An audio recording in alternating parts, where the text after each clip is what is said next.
کے بعد اہم مضامین کو میں آپ حضرات کے کل گوش گزار کر چکا ہوں۔ میں نے تحلیق آدم علیہ السلام کے حوالے سے آپ حضرات کے سامنے اس بات کا ذکر کیا کہ آدم علیہ السلام کو زمین کے اوپر بھیجا گیا، اور ساتھ ہی اس بات کا اعلان بھی فرما دیا گیا کہ فَإِمَّا يَأْتِيَنَّكُم مِّنِّي هُدًى فَمَن تَبِعَ هُدَايَ فَلَا خَوْفٌ عَلَيْهِمْ وَلَا هُمْ يَحْزَنُونَ کہ اللہ تبارک و تعالیٰ نے فرما دیا ہم آپ کے پاس اپنی طرف سے ہدایت کو بھیجیں گے، پس جو اللہ تبارک و تعالیٰ کی بھیجی ہوئی ہدایت کی پیروی کرے گا نہ اس کو کوئی خوف ہوگا نہ کوئی اس کو غم ہوگا۔ اللہ تبارک و تعالیٰ نے اولاد آدم کو مخاطب ہو کر یہ بات ارشاد فرمائی، یا بنی آدم لا یفتننکم الشیطان کما اخرج ابویکم من الجنہ ینزع عنہما لباسہما لیریہما سوآتہما انہو یراکم ہوا وقبیلہ من حیث لا ترونہم کہ آدم علیہ السلام کے بیٹو تمہیں شیطان اس طرح فتنے کے اندر مبتلا نہ کر دے جس طرح اس نے تمہارے باپ حضرت آدم علیہ السلام کو اور تمہاری ماں حوا کو جنت سے باہر نکلوا دیا اور لباس جنت کو ان کے وجود سے اتروا دیا تھا۔ اللہ تبارک و تعالیٰ اس امر کا اعلان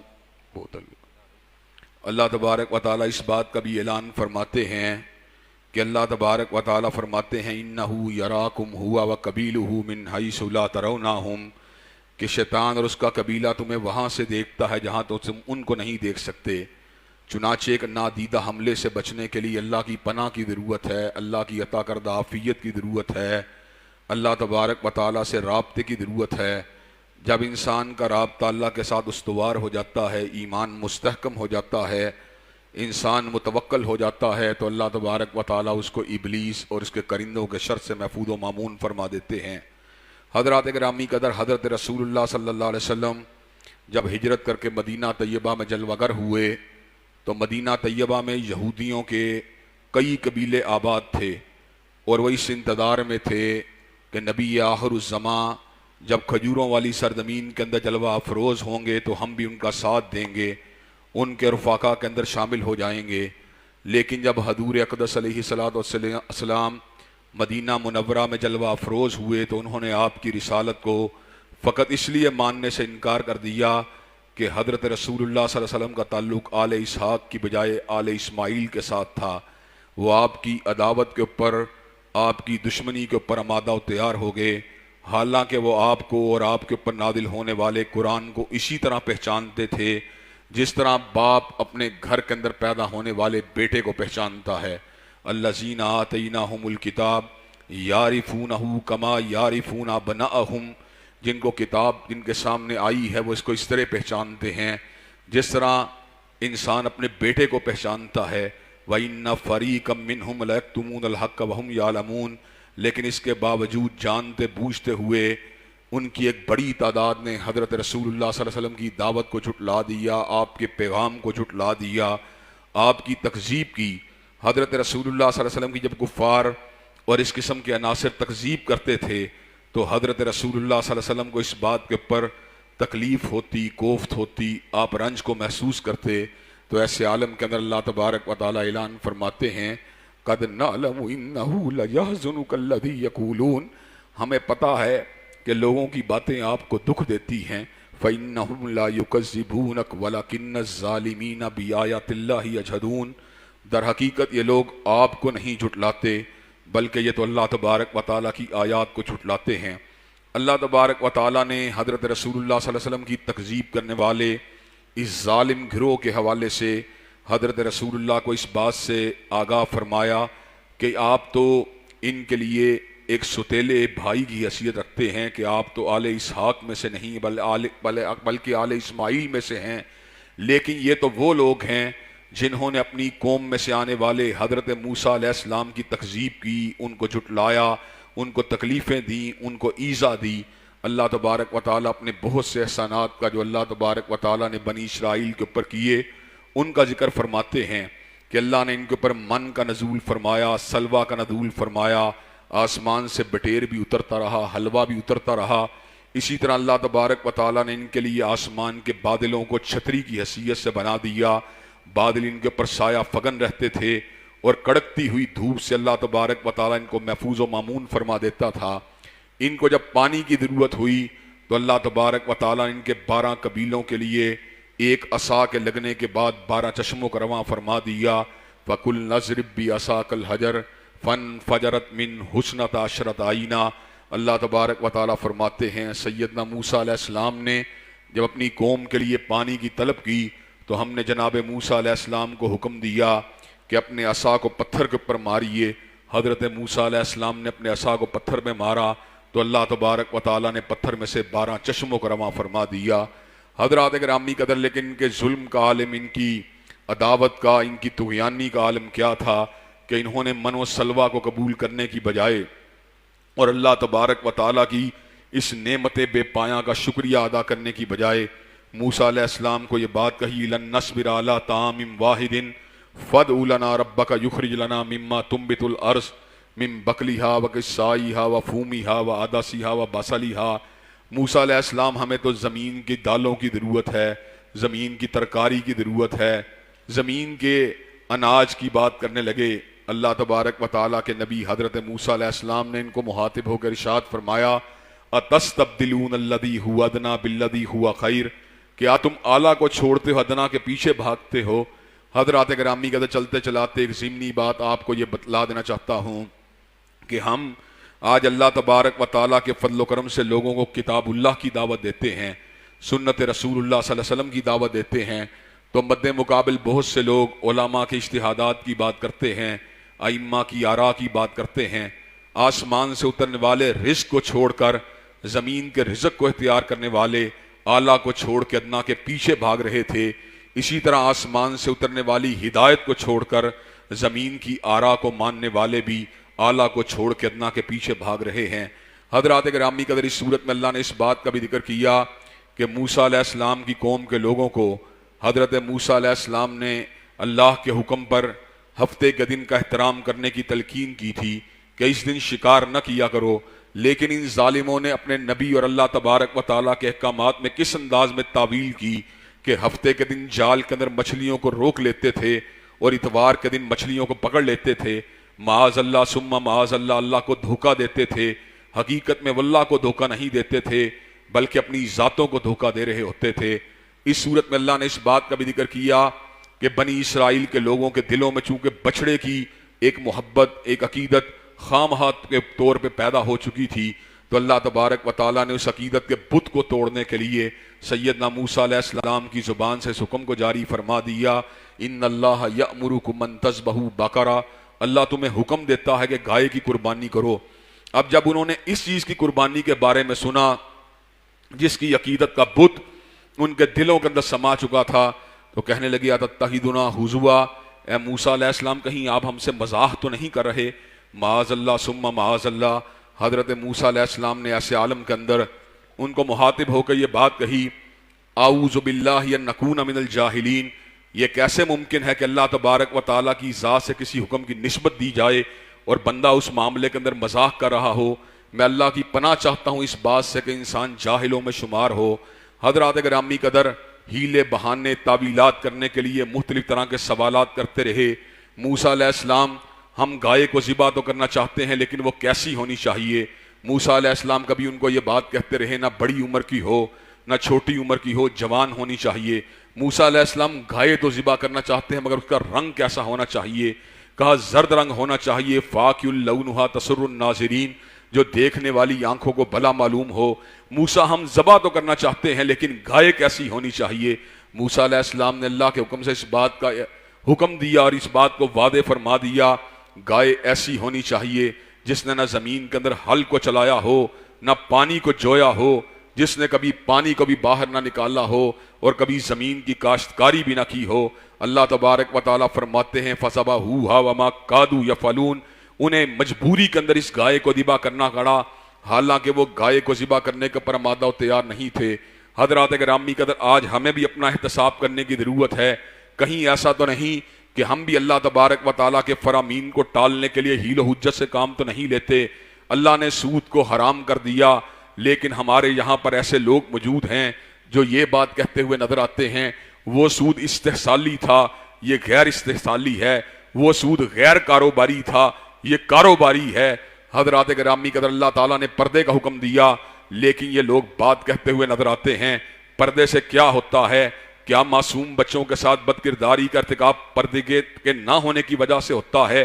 حضرات گرامی قدر طرح طرح کی تعویلات کرتے ہیں، باتوں کو الٹتے ہیں، پلٹتے ہیں۔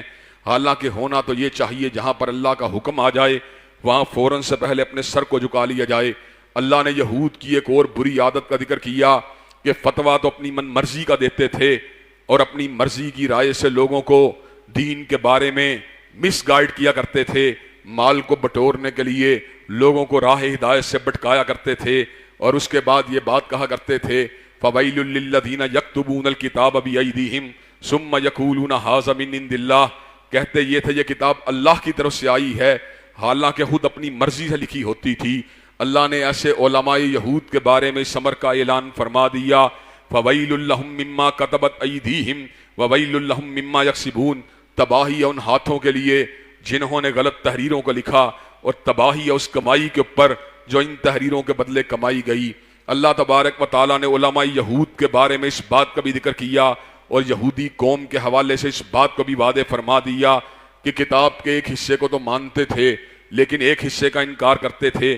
جو چیز آسان لگتی عمل کرنے میں اس کے اوپر عمل کرنا شروع کر دیتے، اور جو چیز مشکل معلوم ہوتی اس کا انکار کر دیا کرتے تھے۔ میٹھے میٹھے کو بڑے آرام سے نگلنے کی کوشش کرتے اور کڑوے کڑوے کو باہر نکال دیا کرتے تھے۔ آج کا مسلمان بھی کچھ اسی قسم کے مسائل کے ساتھ دوچار ہے، جہاں پہ شادی پہ دھوم دھڑکے کی بات ہوتی ہے، باجے گاجے کی بات ہوتی ہے، جہاں پر بینک سے سود کے لین دین کی بات ہوتی ہے، جہاں پر نیو ایئر نائٹ کو منانے کی بات ہوتی ہے، وہاں پر مسلمان جو ہے اسلام کو خیر بات کہہ دیتا ہے، اور جہاں پر چند ٹکے اللہ کی بارگاہ میں خرچ کر کر اس کی رحمت کو سمیٹنے کی بات ہوتی ہے تو ان چند ٹکوں کے عوض جو ہے وہ جنت کا خریدار بن جاتا ہے۔ حضرات گرامی قدر رمضانی مسلمان رمضان کے روزوں کو رکھ کے یہ بات سمجھتا ہے معاذ اللہ میں نے اللہ کے اوپر احسان کو کر دیا، اور غیر رمضان کے اندر کسی بھی طور پہ اللہ کے احکامات کو ماننے کے اوپر آمادہ و تیار نہیں ہوتا۔ اللہ نے ایسے لوگوں کے اس وصف کو بیان فرما دیا افتؤمنون ببعض الکتاب وتکفرون ببعض فما جزاء من يفعل ذلك منكم الا خزي في الحیاة الدنیا ویوم القیامة یردون الى اشد العذاب ویوم القیامة یردون الى اشد العذاب، کیا تم کتاب کے ایک حصے کو مانتے ہو اور ایک کا انکار کرتے ہو؟ ایسے لوگوں کا انجام کیا ہوگا؟ ان کا انجام اس کے ماں سوا کچھ بھی نہیں کہ اللہ نے ان کے لیے دنیا کے اندر ذلت کو تیار کر دیا ہے اور آخرت کا دردناک عذاب ان کا انتظار کر رہا ہے۔ حضرات گرامی قدر کتاب اللہ کے ساتھ بے وفائی کا ایک نتیجہ ہم اپنی آنکھوں سے دیکھ رہے ہیں۔ 1.5 ارب ہونے کے باوجود کفار آج ہمارے اوپر غلبہ پائے ہوئے ہیں۔ یہود و نصارہ ہمیں اپنی مرضی کے ساتھ ہانک رہے ہیں، ہنود ہمیں ڈرا رہے ہیں، اور بدھ مذہب کے پیروکار برما کے اندر روہنگیا کے اندر ہمارے گھروں کو آگ لگا رہے ہیں۔ پوری دنیا کی ہر باطل قوم آج مسلمانوں کو دبا رہی ہے، اور مسلمان فقط اس لیے ذلیل ہے کہ کتاب کے ایک حصے کو مانتا ہے اور ایک حصے کا انکار کرتا ہے۔ جس وقت مسلمان پورے دین کو مانتا تھا، جس وقت مسلمان پورے کلام اللہ کو مانتا تھا، جس وقت مسلمان اعمال صالحہ کو کرنے والا تھا، اللہ نے اپنے وعدے کو پورا فرما دیا۔ وعد اللہ الذین آمنوا منکم وعملوا الصالحات لَيَسْتَخْلِفَنَّهُمْ فِي الْأَرْضِ كَمَا اسْتَخْلَفَ الَّذِينَ مِنْ قَبْلِهِمْ وَلَيُمَكِّنَنَّ لَهُمْ دِينَهُمُ الَّذِي ارْتَضَىٰ لَهُمْ وَلَيُبَدِّلَنَّهُمْ مِنْ بَعْدِ خَوْفِهِمْ أَمْنًا۔ جب ایمان طاقتور ہوتا ہے، جب عمل خالص ہوتا ہے، تو پھر زمین کے اوپر غلبہ ہوتا ہے، زمین کے اوپر تمکن ہوتا ہے۔ صدیق کو غلبہ مل گیا، فاروق کو غلبہ مل گیا، ذی النورین کو غلبہ مل گیا، علی المرتضیٰ کو غلبہ مل گیا، معاویہ بن ابی سفیان کو غلبہ مل گیا، عمر بن عبدالعزیز کو غلبہ مل گیا۔ تمہیں کیا ملا؟ تمہیں اس لیے ذلت ملی، رسوائی ملی کہ تم نے آیات اللہ کا انکار کیا۔ اللہ نے یہود کی ذلت کی وجہ جو بیان کی ہے، آج وہی وجہ ہم پہ صادق آتی ہے۔ ضربت علیہم الذلۃ والمسکنہ وباؤوا بغضب من اللہ، ان پہ ذلت اور مسکنت کو مسلط کر دیا گیا اور وہ اللہ کے غضب کو لے کے پلٹے۔ ذالک بانہم کانوا یکفرون بآیات اللہ، اس لیے کہ وہ اللہ تعالیٰ کی آیات کا انکار کیا کرتے تھے۔ حضرات گرامی قدر اس صورت میں اللہ نے اس بات کا بھی ذکر فرما دیا کہ یہودیوں کو حضرت رسول اللہ کے قلب اطہر کے اوپر نازل ہونے والے کلام اللہ کی وجہ سے حضرت جبریل سے عداوت تھی، شکایت تھی۔ وہ یہ بات سمجھتے تھے کہ حضرت جبریل امین جو تھے وحی کو آل اسماعیل کے ایک عظیم ہستی کے اوپر کیوں لے کے آئے ہیں؟ اللہ تبارک و تعالیٰ نے اس بات کو واضح فرما دیا، کل من کان عدوا لجبریل فإنہ نزلہ علی قلبک بإذن اللہ، اور جو لوگ جبریل علیہ السلام سے عداوت رکھتے ہیں آپ فرما دیجئے فإنہ نزلہ علی قلبک بإذن اللہ، اس نے آپ کے سینے کے اوپر جو کچھ بھی اتارا ہے اپنی مرضی کے ساتھ نہیں اتارا، بلکہ وہ آپ کے سینے کے اوپر جو پیغام لے کے آیا ہے اللہ کے حکم سے لے کے آیا ہے۔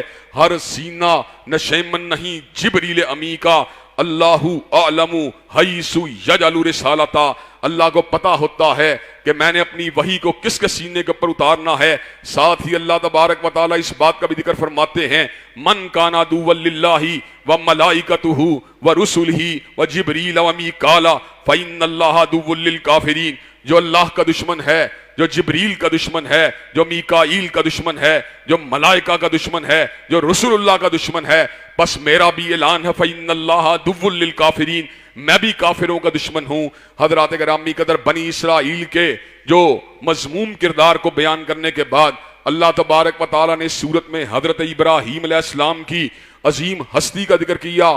حضرت ابراہیم علیہ السلام کو یہ اعزاز حاصل ہے کہ حضرت رسول اللہ کی ذات گرامی کے علاوہ اللہ نے ان کے اسوے کو، ان کے کردار کو، ان کی سیرت کو، ان کی رفتار کو ہم سب کے لیے نمونہ بنا دیا، اور اس امر کا اعلان فرما دیا، انی جاعلک للناس اماما، کہ اللہ نے حضرت ابراہیم علیہ السلام کو جمیع انسانیت کا مقتدا بنا دیا، جمیع انسانیت کا پیشوا بنا دیا، اور اس امر کا بھی اعلان فرما دیا، قد کانت لکم اسوۃ حسنۃ فی ابراہیم، تم سب لوگوں کے لیے ابراہیم علیہ السلام کی زندگی کے اندر بہترین نمونہ ہے۔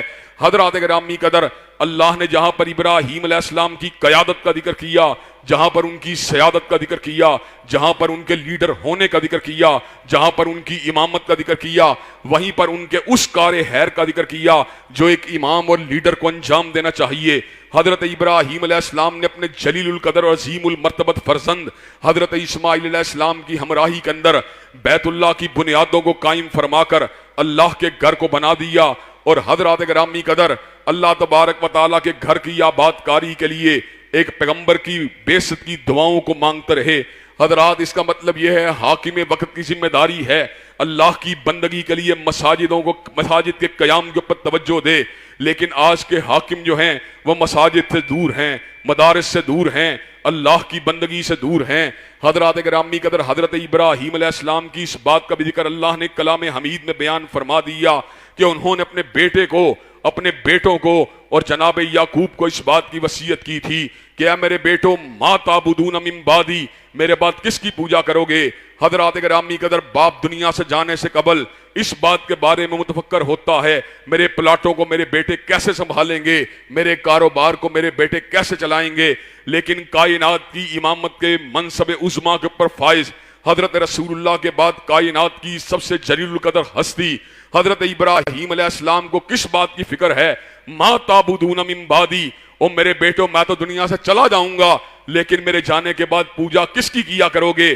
حضرات گرامی قدر، حضرت ابراہیم کے عظیم فرزندوں نے جواب میں یہ بات کہی تھی، نعبدو الہ کا و الہ حضرت یعقوب علیہ السلام، اور حضرت ابراہیم علیہ السلام کے جلیل القدر فرزندوں نے اپنے باپ کو اس بات کی یقین دہانی کروائی تھی۔ حضرت یعقوب کے بیٹوں نے یہ بات کہی تھی کہ ہم آپ کے اور اپنے آپ کے باپ جناب یعقوب کے، اور اسی آپ کے باپ جناب اسحاق کے، اسی طرح جناب اسماعیل کے، اسی طرح جناب ابراہیم کے رب کی، جو اکیلا رب ہے، اس کی پوجا کریں گے۔ حضرات گرامی قدر، آج سوچنے کی بات یہ ہے، کیا ہمارے یہاں پر دین کے حوالے سے وہ توجہ موجود ہے؟ کیا ہم اپنی اولادوں کو دین کے راستے کے اوپر چلانے کے بارے میں متفکر ہوتے ہیں؟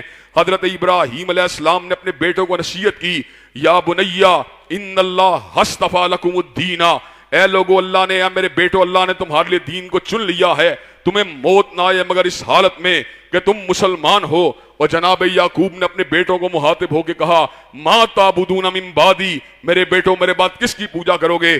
جب تک بیٹوں نے اللہ وحدہ لا شریک لہ کی پوجا کا یقین نہیں دلایا، یعقوب علیہ السلام کو سکون قلب حاصل نہیں ہوا۔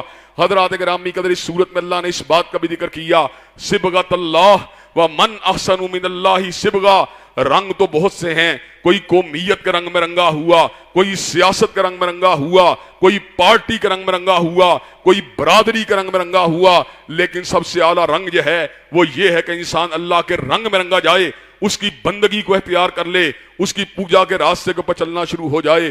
حضرات گرامی قدر، اس صورت میں اللہ تبارک و تعالیٰ نے دو عظیم کاموں کی تلقین کی۔ ان دو کاموں کو اگر ہم مضبوطی سے پکڑ لیں تو اللہ تبارک و تعالیٰ کے فضل و کرم سے اللہ کی تائید ہمارے ساتھ ہوگی۔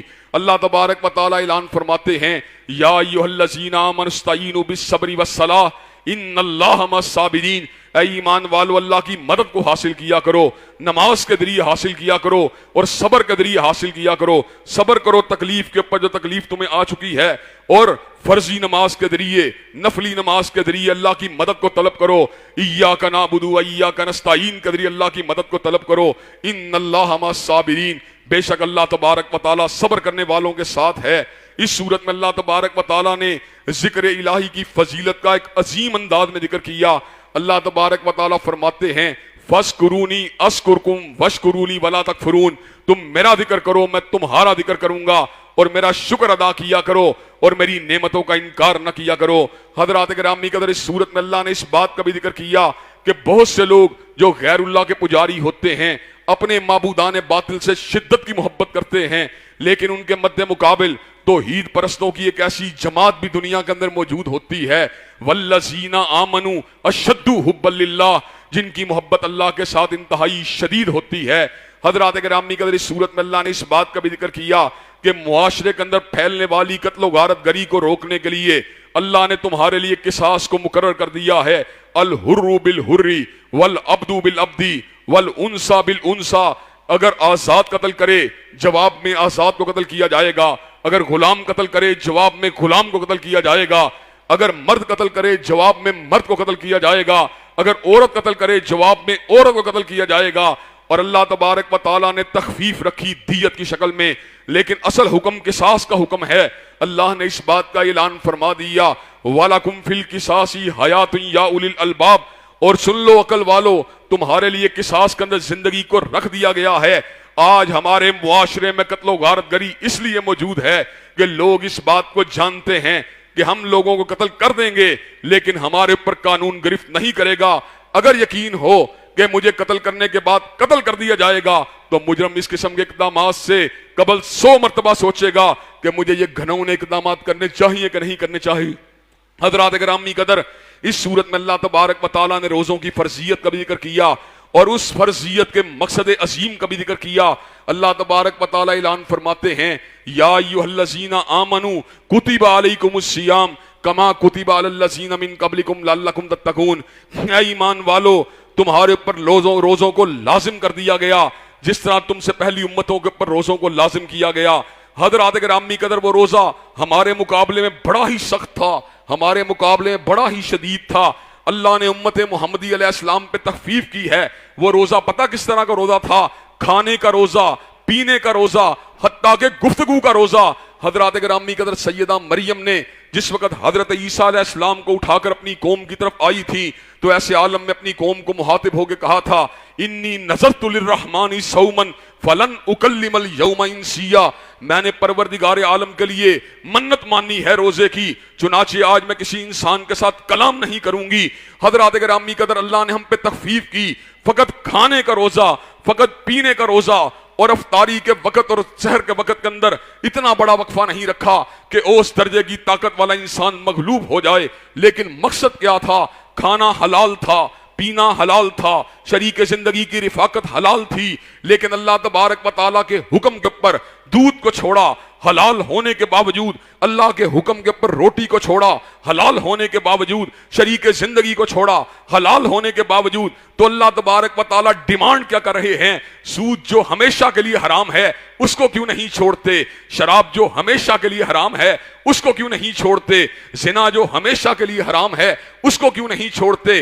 جب اللہ کی خشیت اور اس کا تقوی انسان کے دل میں اتر جاتا ہے تو وہ خلوت کے اندر ہوتے ہوئے روزے کو اس انداز میں نبھاتا ہے کہ حلال چیزوں کو بھی ترک کر دیتا ہے، تو جب اس کے دل میں صحیح معنوں میں تقوی پیدا ہوگا تو وہ حرام کا ارتکاب بھی نہیں کر سکتا۔ اور جب تقوی پیدا ہوگا نتیجہ کیا نکلے گا؟ واتقوا اللہ لعلکم تفلحون، اور تقوی تم اختیار کر دو، اللہ تمہیں کامیابیوں کے ساتھ نواز دے گا۔ کامیابیاں کس کس قسم کی؟ حضرات گرامی قدر، ہر کامیابی ہی باکمال ہے اور ہر کامیابی ہی بے مثال ہے۔ وَمَن يَتَّقِ اللَّهَ يَجْعَل لَّهُ مَخْرَجًا وَيَرْزُقْهُ مِنْ حَيْثُ لَا يَحْتَسِبُ، اور کرونا سے ڈرنے والے مریضوں، ویکسینیشن سے شفا ملے یا نہ ملے یہ اللہ کی مرضی ہے، اور ڈاکٹروں کی کوشش کے باوجود شفا ہو یا نہ ہو یہ تقدیر کی بات ہے، لیکن ایک نسخہ جس کو میرے رب نے بتلا دیا وہ یہ ہے، متقی تم بن جاؤ، تنگیوں کو پروردگار عالم دور کر دے گا۔ وَيَرْزُقُهُ مِنْ حَيْثُ لَا يَحْتَسِبُ، اور رزق وہاں سے دے گا جہاں سے تم گمان بھی نہیں کر سکتے۔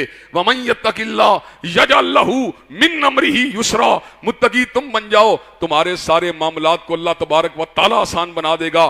وَمَن يَتَّقِ اللَّهَ يُكَفِّرْ عَنْهُ سَيِّئَاتِهِ وَيُعْظِمْ لَهُ أَجْرًا، متقی تم بن جاؤ، خطائیں تمہاری اللہ معاف کر دے گا، اجر کو تمہارے اللہ تبارک و تعالیٰ دو چند کر دے گا۔ اور زمین کے اوپر اچھی نوکری کی تمنا کیوں کرتے ہو؟ اچھے کاروبار کی تمنا کیوں کرتے ہو؟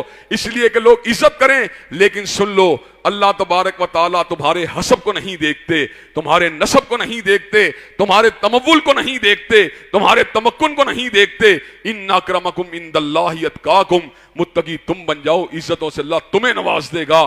حضرات گرامی کا اس صورت میں اللہ تبارک و تعالیٰ نے حج کی فرضیت کا ذکر کیا اور حج کے آداب کا ذکر کیا، حج کے مہینوں کا ذکر کیا۔ حضرات گرامی قدر، حج کرنا یہ ہم سب لوگوں کے اوپر لازم ہے۔ بہت سے لوگ بینکاک جاتے ہیں، سنگاپور جاتے ہیں، انگلستان جاتے ہیں، اٹلی جاتے ہیں، جب حج کی بات کی جائے ابھی بڑی عمر پڑی ہے، حضرات گرامی قدر توفیق ہونے کے باوجود حج نہیں کرتا، چاہے وہ یہودی ہو کے مرے یا نصرانی ہو کے مرے، اللہ کو اس کی کوئی پرواہ نہیں ہے۔ لیکن جو حج کے پیچھے بھاگ کے اس کو سنت نبی شریف سمجھ کے اور اللہ کا حکم سمجھ کے اس کو بجا لاتا ہے، وہ اس طرح گناہوں سے پاک ہو جاتا ہے جس طرح آج ہی اپنی ماں کے گھر پیدا ہوا ہو۔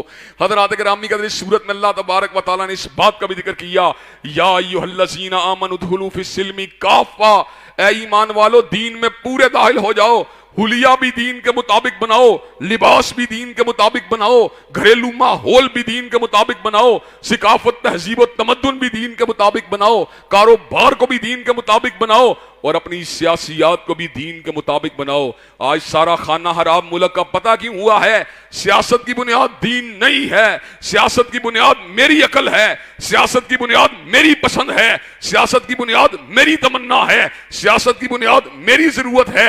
جس وقت سیاست ہوگی للہیت کی بنیاد پر، جب سیاست ہوگی اللہ کی حاکمیت کو مد نظر رکھ کر، جب سیاست ہوگی قانون الہیہ کے اطلاق کو مدد رکھ کے، اللہ کی قسم سارے کے سارے مسائل حل ہو جائیں گے، معیشت کی تنگیاں بھی دور ہو جائیں گی، امن و امان کے مسائل بھی حل ہو جائیں گے۔ اللہ نے قرآن مجید میں ایک بستی کا ذکر کیا، ضرب اللہ مثلا قریۃ کانت آمنۃ مطمئنہ یاتیھا رزقھا رغدا من کل مکان، ایک بستی تھی جس کے پاس 3 نعمتیں تھیں، امن بھی تھا، اطمینان بھی تھا۔ امن باہر کی امن کا نام ہے، اطمینان داخلی کفیت کا نام ہے۔ یاتیھا رزقھا رغدا من کل مکان، ہر جگہ سے رزق بھی با فراغت مل رہا تھا۔ فکفرت بانعم اللہ، اللہ کی نعمتوں کا انکار کیا۔ فاذاقھا اللہ لباس الجوع والخوف بما كانوا يصنعون، اللہ تعالیٰ نے امن کو چھینا، خوف کو مسلط کر دیا، اللہ نے رزق کو چھینا، بھوک کو مسلط کر دیا۔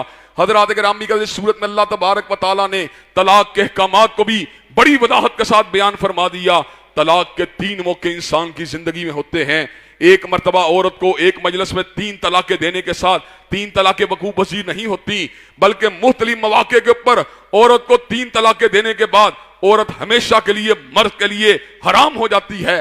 تاہم ایک صورت ہے، وہ صورت کیا ہے؟ عورت کہیں اور بیاہی جائے، وہ مرد اس کو طلاق دے دے یا مرد فوت ہو جائے، اور ایسی صورت میں عورت اپنے سابقہ شوہر کے ہاتھ آنا چاہے نکاح کے ذریعے، تو اسلام میں اس چیز کی اجازت ہے۔ لیکن دکھ کی بات یہ ہے، مذہب کا نام لے کر باقاعدہ ایک ہیلا بنا کر حلالے کو دین کا جز بنایا گیا، حالانکہ حلالہ کرنے والے کے اوپر بھی پیغمبر زمان نے لعنت کی ہے، اور جس کے لیے حلالہ کیا جاتا ہے اس کے اوپر بھی لعنت کی ہے۔ حضرات گرامی قدر، ہونا تو یہ چاہیے تھا کہ ہم قرآن کے اسالیب کو اور قرآن کے مفاہیم کو اور قرآن کے مطالب کو اللہ کی حکمت اور اللہ کے مقاصد، اللہ کے بیان کردہ مقاصد اور حضرت رسول اللہ صلی اللہ علیہ وسلم کی شریعت کی روشنی میں سمجھتے، لیکن من مانی تعویلات کر کے ہم قرآن مجید کے معاملات سے دور ہوتے جاتے ہیں۔ حضرات گرامی کا اس صورت میں اللہ تعالیٰ نے خواتین کی عدت کا بھی ذکر کیا کہ جس عورت کا شوہر فوت ہو جائے 4 مہینے 10 دن تک عدت کرے گی، اور اس عدت کے بعد حضرات گرامی قدر کہیں وہ اور شادی کرنا چاہے تو اس کو شادی کرنے کی اجازت ہے۔ اس صورت میں اللہ تبارک و تعالیٰ نے جو ہے نمازوں کی حفاظت کا بھی ذکر کیا، خصوصاً نماز عصر کی حفاظت کا ذکر کیا، حافظوا علی الصلوات والصلاۃ الوسطی، کہ نمازوں کی حفاظت کیا کرو، خصوصاً درمیانی نماز کی۔ کیوں درمیانی نماز کی؟ اس لیے کہ وقت گھرائی کا ہوتا ہے، کاروبار کا ہوتا ہے، بندہ کہتا ہے ابھی شٹر ڈاؤن کرتا ہوں، ابھی دکان بند کرتا ہوں، ابھی رجسٹر پیک کرتا ہوں، لیکن کیا ہوتا ہے کہیں نہ کہیں سے کوئی گاہک، کہیں نہ کہیں سے کوئی امید، کہیں نہ کہیں سے کوئی لالچ انسان کو گھیر لیتا ہے، انسان نماز سے دور ہو جاتا ہے۔ اللہ تبارک و تعالی ہمیں ان باتوں کو سمجھنے کی توفیق دے، اور جو نکات میں نے بیان کیے ان پہ ہم کو عمل پیرا ہونے کی توفیق دے۔ اور حضرات گرامی قدر، اس کے بعد میں آپ حضرات کی رہنمائی ملک کی موجودہ صورتحال کی طرح اس لیے کر دینا چاہتا ہوں۔ آپ کو پتا ہے کہ حالات حاضرہ کے حوالے سے میں نے ہمیشہ آپ دوست احباب کے سامنے اپنے نقطہ نظر کو رکھا ہے۔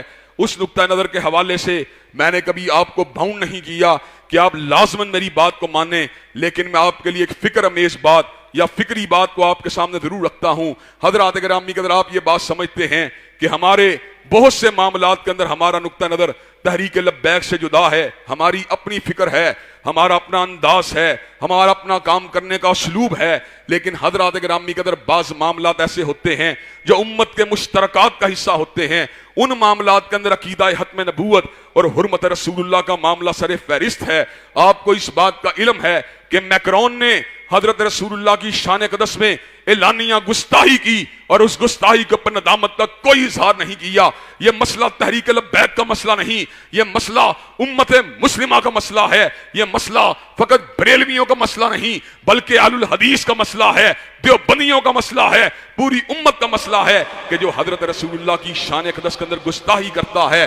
حضرات گرامی قدر، پاکستان کا قانون ہو یا شریعت کی بات ہو یا ابن تیمیہ کے فتاوی جات ہوں یا قرآن مجید کی آیات ہوں یا حدیث طیبہ ہوں یا سنت متواترہ ہو، حضرات گرامی قدر وہ شخص جو ہے شریعت اسلامیہ میں اس کو زندہ رہنے کا حق حاصل نہیں ہے۔ حضرات گرامی قدر، امت کمزور ہے، امت بدحال ہے، لیکن امت اتنی کمزور نہیں ہے کہ حضرت رسول اللہ صلی اللہ علیہ وسلم کی توہین کو ٹھنڈے پیٹوں گوارا کر لے۔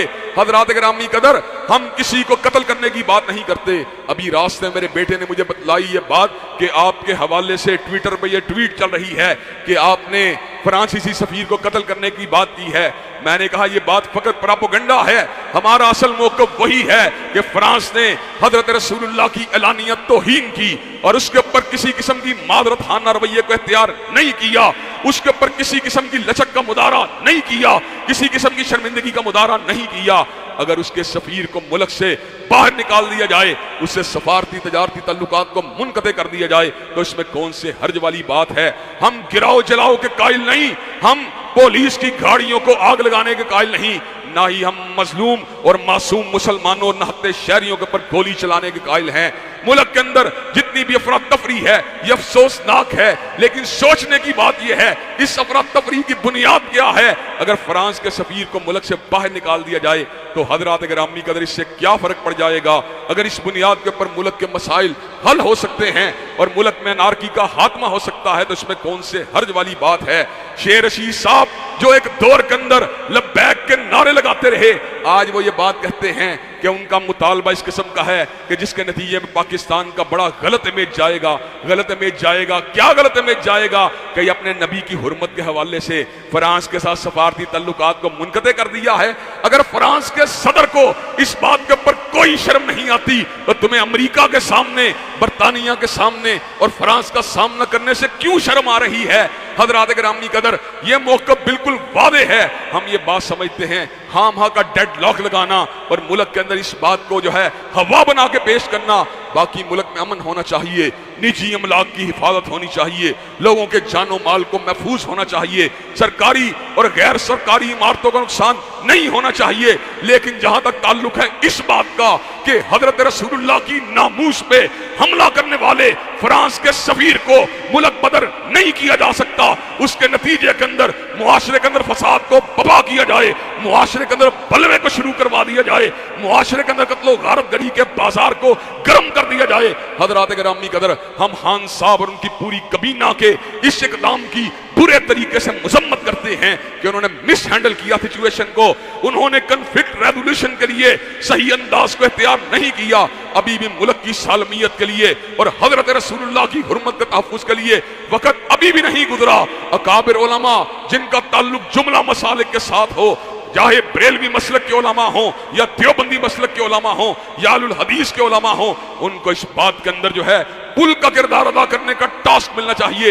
حضرات گرامی قدر، اگر ہمارے ذمہ یہ ذمہ داری لگائی جاتی ہے تو انشاءاللہ ملک کے اندر بقائے امن کے لیے اور ملک کے اندر امن و امان کے قیام کے لیے بغیر حضرت رسول اللہ کی حرمت پہ کسی قسم کی لچک کا مظاہرہ کیے ہوئے انشاءاللہ ہم یہ کام ابھی بھی کرنے کے لیے تیار ہیں، لیکن پکڑ دھکڑ کے ذریعے، پابندیوں کے ذریعے، گراؤ جلاؤ کے ذریعے ایک جائز مطالبے کو نہیں روکا جا سکتا۔ اگر عورت مارچ میں گندے نعرے لگ سکتے ہیں، میرا جسم میری مرضی کے نعرے لگ سکتے ہیں۔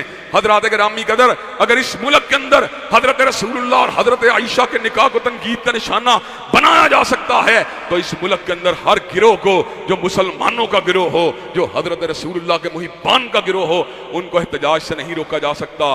حضرات گرامی قدر، فرانس کے ساتھ تجارتی و سفارتی تعلقات کو اگر قطع کر کے ملک میں امن پیدا ہوتا ہے تو کیا ایسا ہونا چاہیے کہ نہیں ہونا چاہیے؟ حضرات گرامی قدر، آپ اس مطالبے کے ساتھ اتفاق کرنے کے لیے تیار ہیں انشاءاللہ؟ انشاءاللہ اللہ تبارک و تعالیٰ کے فضل و کرم سے جب تک حضرت رسول اللہ کا ایک بھی جانثار زندہ ہے، جب تک شمع رسالت کا ایک بھی پروانہ زندہ ہے، انشاءاللہ حرمت رسول اللہ کا سمجھوتا نہیں ہو سکتا۔ باقی پروٹیسٹ کو پرامن ہونا چاہیے، اس کے اندر جو ہے ایک ربط اور تنظیم ہونی چاہیے، اور اس حوالے سے اگر کوئی ملاحظات ہیں تو ان کے پر نظر ثانی ہونی چاہیے، لیکن جو اصولی مطالبہ ہے وہ جائز ہے۔ جائز مطالبہ کرنے والا چاہے آپ کے مسلک کا ہو پھر بھی تائید کریں، غیر مسلک کا ہو پھر بھی تائید کریں، حتیٰ کہ جائز مطالبہ کرنے والا غیر مسلم بھی ہو تو اس کی بھی تائید کرنی چاہیے۔ اللہ تبارک و تعالی ہم سب کو حق بات کہنے کی اور اس پہ عمل پیرا ہونے کی توفیق دے۔ وآخر دعوانا الحمدللہ رب العالمین۔ الحمدللہ رب العالمین الرحمن الرحیم مالک یوم الدین، ایاک نعبد و ایاک نستعین، اہدنا الصراط المستقیم صراط الذین انعمت علیہم غیر المغضوب علیہم ولا الضالین آمین۔ الف لام میم اللہ لا الہ الا هو الحی القیوم و الہکم الہ واحد لا الہ الا هو الرحمن الرحیم۔ اللہم صلی علی محمد وعلی آل محمد کما صلیت علی ابراہیم وعلی آل ابراہیم انک حمید مجید۔ اللہم بارک علی محمد وعلی آل محمد کما بارکت علی ابراہیم وعلی آل ابراہیم انک حمید مجید۔ اے اللہ اپنے فضل و کرم سے ہم سب کی دعاؤں کو قبول و منظور فرما۔ اے اللہ دین و دنیا کی اعلیٰ ترین کامیابیوں کا امرانی سے امکنار فرما۔ اللہ دنیا و آخرت کی ذلت اور رسوائیوں سے محفوظ و مامون فرما۔ اے اللہ اپنے فضل و کرم سے ہماری تمام جائز دلی تمناؤں کو قبول و منظور فرما۔ اے اللہ ہم کو نفس کی اکساہٹوں اور شرارتوں سے محفوظ و مامون فرما۔ اے اللہ ہم سب کے روزوں کو قبول و منظور فرما۔ اے اللہ ہم سب کے قیام اللیل کو قبول و منظور فرما۔ اے اللہ دین و دنیا کی اعلیٰ ترین کامیابیوں کا امرانیوں سے امکنار فرما۔ اے اللہ شریروں کی شرارت، حاسدوں کے حسد سے محفوظ و مامون فرما۔ اللہ جتنے بھائی بے روزگار ہیں ان کو اچھا روزگار نصیب فرما۔ اللہ جتنے بھائی جھوٹے مقدمات میں پھنسے ہوئے ان کو مقدمات سے رہائی نصیب فرما۔ اللہ جتنے لوگ اپنی بیٹیوں کے رشتوں کی وجہ سے پریشان ہیں ان کو نیک صالح رشتے نصیب فرما۔ اللہ جتنے لوگ بے اولادی کی وجہ سے پریشان ہیں ان کو اولاد صالحہ نرینہ نصیب فرما۔ اے اللہ ہم سب کی جائز دلی تمناؤں کو قبول و منظور فرما۔ اللہ جتنی نجائز خواہشات ہمارے دل میں پنپ رہی ہیں ان معاملات میں ہماری اصلاح فرما۔ اے اللہ بیت اللہ الحرام کی زیارت نصیب فرما۔ اے اللہ مسجد نبوی شریف کی زیارت سے بہرور فرما۔ اے اللہ دین و دنیا کی اعلیٰ ترین کامیابیوں کا امرانیوں سے امکنار فرما۔ اللہ جتنے فوت شدگان دنیا سے توحید پہ رہتے ہوئے فوت ہوئے ان کی باقی خطاؤں کو معاف فرما۔ اللہ ہمارے جتنے دوست احباب دنیا سے رخصت ہو گئے ان کی باقی خطاؤں کو معاف فرما۔ اے اللہ اس مرکز کو مینارہ نور بنا۔ اے اللہ قیامت کی دیواروں تک اس کو آباد فرما۔ اے اللہ ہماری جائز دلی تمناؤں کو قبول و منظور فرما۔ اے اللہ اسلام والی زندگی ایمان والی موت نصیب فرما، اے اللہ سعادت والی زندگی شہادت والی موت نصیب فرما، اے اللہ اپنے فضل و کرم سے ہم سب کو دیندار صحیح معنوں میں دیندار بنا، اے اللہ ہم سب کو صحیح معنوں میں کتاب و سنت پہ عمل کرنے والا بنا۔ ربنا آتنا فی الدنیا حسنۃ وفی الآخرۃ حسنۃ وقنا عذاب النار۔ اللہم صلی علی محمد وعلی آل محمد کما صلیت علی ابراہیم وعلی آل ابراہیم انک حمید مجید۔ اللہم بارک علی محمد وعلی آل محمد کما بارکت علی ابراہیم وعلی آل ابراہیم انک حمید مجید۔ اللہم صلی علی سبحان ربک رب العزۃ عما یصفون والسلام علی المرسلین والحمد للہ رب